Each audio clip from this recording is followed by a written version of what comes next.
Question number 6 on the mechanics multiple choice questions is about a bird sitting on a uniform rod.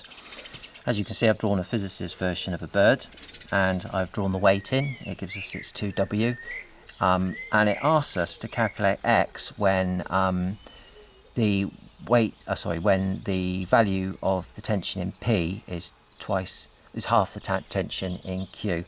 So the value of the tension in P, let's call that T, that tension, is half the value of Q. So if that's the case, we'll call that 2T, because T is half of 2T. So I've drawn, as it's a uniform rod, I put the weight of the rod in. It's a 15 centimetre long rod, and so there, the centre of gravity or centre of mass, the weight is acting at 7.5 centimetres. And what I'm going to do now is I'm going to write down an equation by resolving the vectors vertically and vertically to find out how much W is in terms of T. So I know that the forces acting upwards are equal to T from P plus 2T from Q, which equates, as it's in equilibrium, to the forces acting downwards. So we've got the weight of the ruler plus the weight of the bird. So we get that 3T is equal to 3W, and therefore T is equal to W. So the tension T, or the value of T, is equal to W in this case, where we have the tension at P is half that at Q. So then I'm going to take moments about P to eliminate the tension in T, because the distance from this point is 0, so it eliminates the force T. So I'm going to take moments. First of all, I'm going to take the clockwise moment, so turning clockwise, I have this distance, 7.5 centimetres, and I'll stick with centimetres because the answers on the possible answers are in centimetres, so I'll stick with centimetres. They should come out on both sides of the equation in the wash.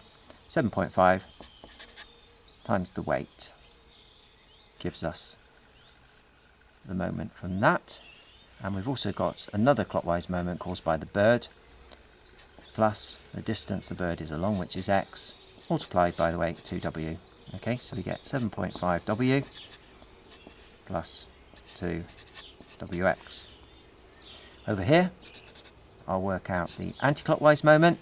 There's just one thing producing the anti-clockwise moment, and that's the force at Q, which is 2t.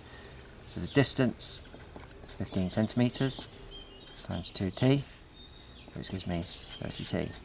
And as it's in equilibrium, I can equate those. So I get the equation 7.5w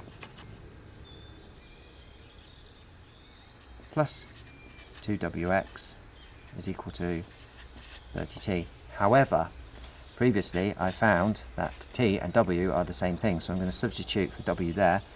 So I get 7.5w plus 2wx equals 30w, and then I can cancel the w's, so I end up with this equation, 7.5 plus 2x is equal to 30, and now I have a simple algebraic expression where I can take 7.5 from both sides, so I get 2x is equal to 22.5 and x is equal to 11.25 centimetres, or to three significant figures, I'll just write it up here because I've run out of space, 11.3 centimetres. So on the possible answers I'm looking for 11.3, and I can see that corresponds to answer C. So the correct answer for question number 6 is C.